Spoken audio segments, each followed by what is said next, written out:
Du 30 septembre au 2 octobre dernier s'est tenu au Parc des Expositions, porte de Versailles, le salon Santé, Sécurité et Bien-être au Travail Préventica.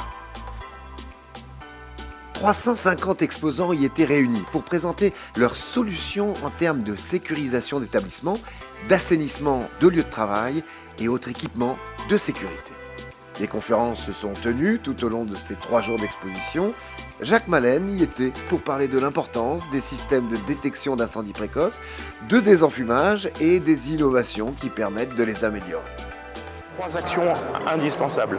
La première, l'évacuation du bâtiment le plus rapidement possible. Deuxième impératif, compartimenter le début de feu dans le lieu dans lequel il se trouve et éviter sa propagation dans le reste du bâtiment. Et la troisième raison, c'est désenfumer pour permettre une évacuation rapide et sûre, permettre l'intervention des sapeurs-pompiers et puis éviter la propagation du feu parce que le feu se propage aussi par les fumées et les gaz chauds. Les différents constructeurs des systèmes de sécurité incendie ont lancé vraiment une guerre totale contre les alarmes intempestives. Donc cette guerre totale contre les alarmes intempestives ont amené aujourd'hui à avoir des détecteurs qui sont dotés d'une certaine intelligence.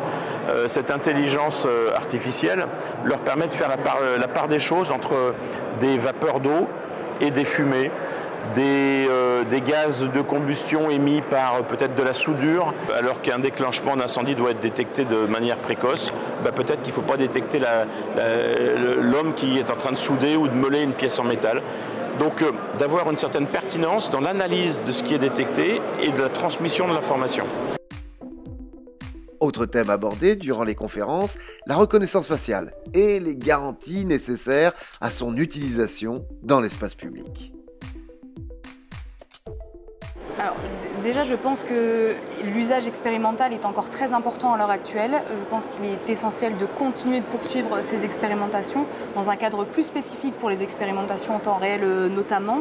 Et si elles devaient aller plus loin donc dans la généralisation, il serait essentiel d'informer et de placer l'humain au cœur du développement, donc au sein d'un vrai débat public où il y aurait l'homme prendrait partie intégrante, une information transparente autant pour la société que pour les agents qui vont être en contact de la reconnaissance faciale et une adaptation normative qui est extrêmement importante.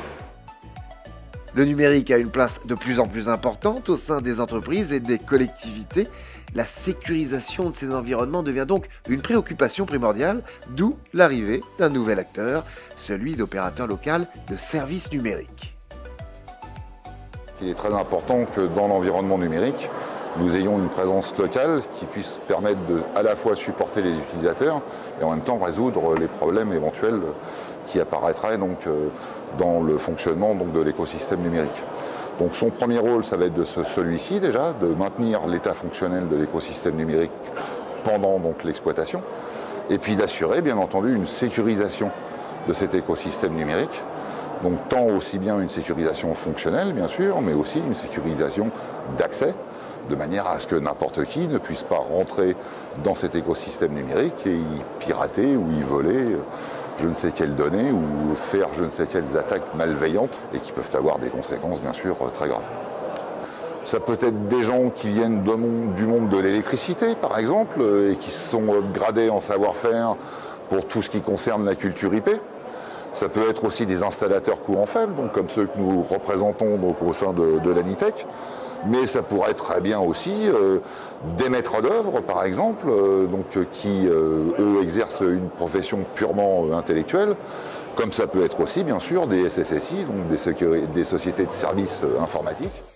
Pour le commissaire du salon Préventica, les conférences qui viennent s'ajouter au stand des exposants font partie de l'essence même de ce salon. Chez nous, chez Préventica, les conférences sont très en avant.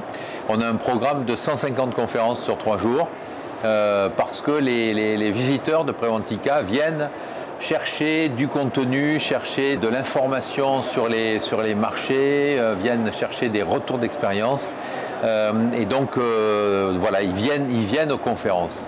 Les visiteurs du salon viennent chercher auprès des exposants les solutions dont ils ont besoin pour apporter de la sérénité dans leur environnement de travail. Ils veulent des lieux qui soient sécurisés qui soient protégés par rapport aux questions de risque incendie, par rapport aux accès, donc du contrôle d'accès, de la vidéoprotection. Aujourd'hui, les entreprises ont besoin d'avoir je dirais, une approche globale de la sécurité. Avoir un lieu de travail sain et sûr. Donc, et notamment après cette crise où tout le monde est fatigué, stressé, inquiet, tout ce qui peut contribuer à la sécurité globale de l'espace de travail, c'est vraiment bienvenu et c'est recherché par nos visiteurs. En moyenne, ce salon santé, sécurité et bien-être au travail réunit 9000 visiteurs par édition. Le prochain rendez-vous Préventica aura lieu à Nantes en mai 2022.